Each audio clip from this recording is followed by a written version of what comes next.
Aku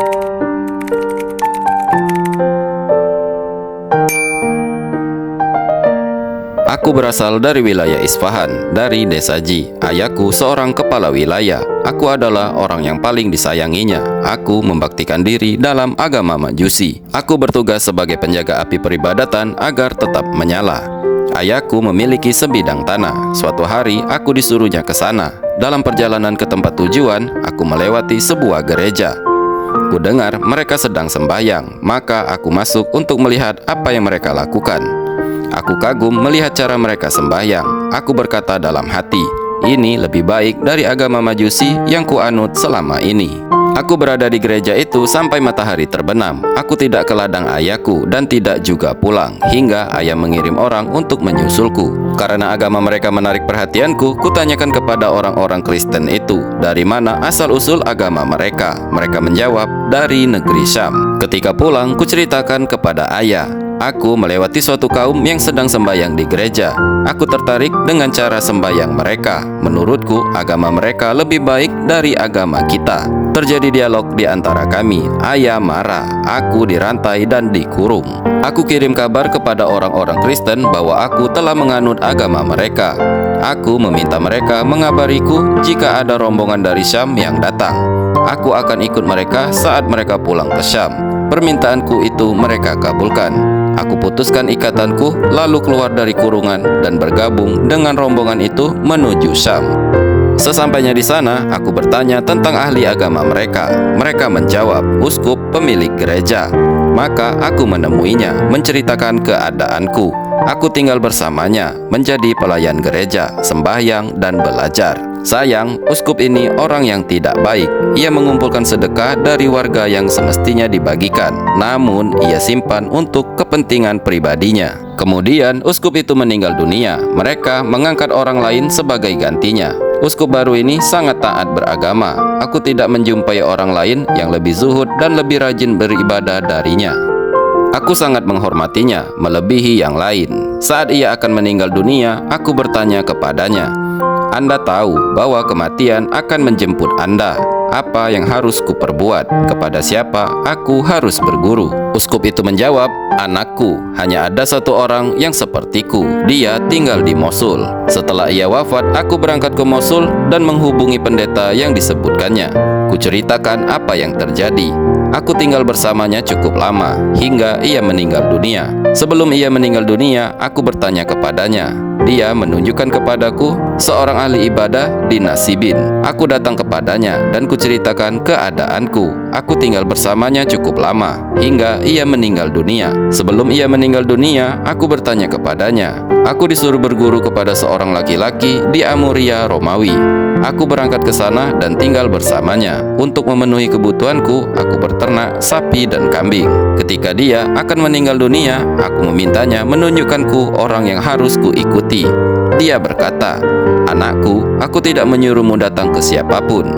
Saat ini sudah diutus seorang nabi yang membawa risalah Nabi Ibrahim. Dia akan hijrah ke suatu tempat yang ditumbuhi kurma dan terletak di antara dua bebatuan hitam. Jika kamu bisa pergi ke sana, lakukanlah. Dia mempunyai tanda-tanda yang jelas. Dia tidak menerima sedekah, tapi menerima hadiah. Di pundaknya ada tanda kenabian. Jika kamu melihatnya, kamu pasti mengenalnya. Suatu hari ada rombongan lewat, kutanyakan asal-usul mereka. Mereka dari Jazirah Arab.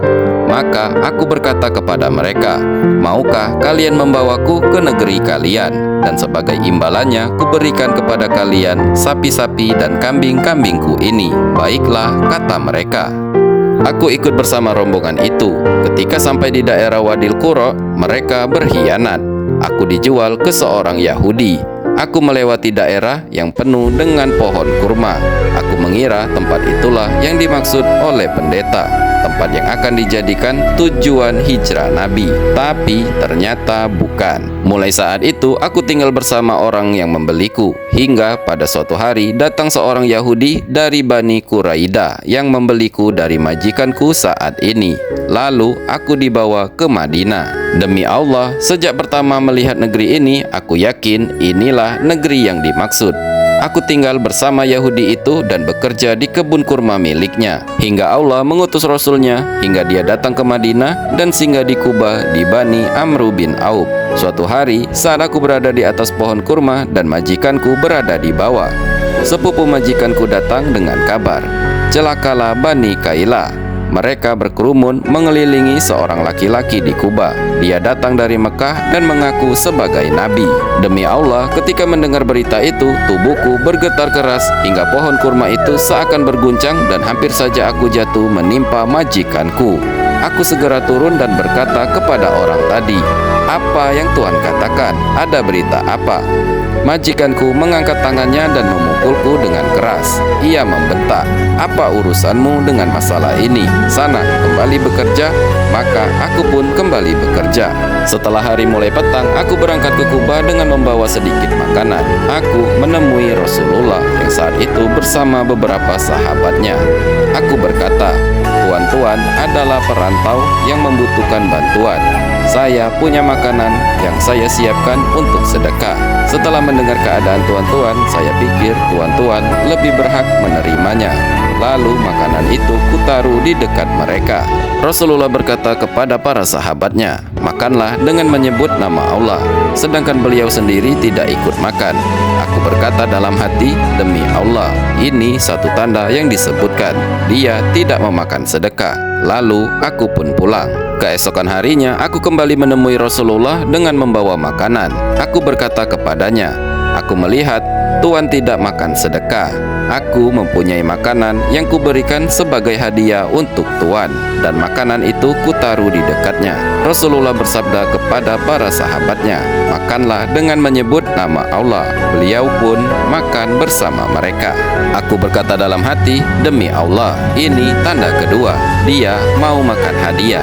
Lalu aku pun pulang. Beberapa hari kemudian, aku kembali menemui Rasulullah yang saat itu berada di pemakaman Baqi sedang mengiringkan jenazah. Beliau bersama para sahabatnya. Beliau mengenakan 2 lembar kain lebar. Satu dipakainya untuk sarung dan satunya lagi sebagai baju. Aku mengucapkan salam kepadanya. Lalu aku menoleh ke arah punggung atasnya. Rupanya beliau mengerti maksudku. Maka beliau menyingkapkan kain burdah dari pundaknya, hingga tanda yang kucari terlihat di antara 2 pundaknya. Melihat itu, aku merangkul dan menciumnya sambil menangis. Lalu aku dipanggil menghadap Rasulullah. Aku duduk di hadapannya. Kuceritakan kisahku kepadanya seperti yang kuceritakan kepada kalian saat ini. Lalu aku masuk Islam.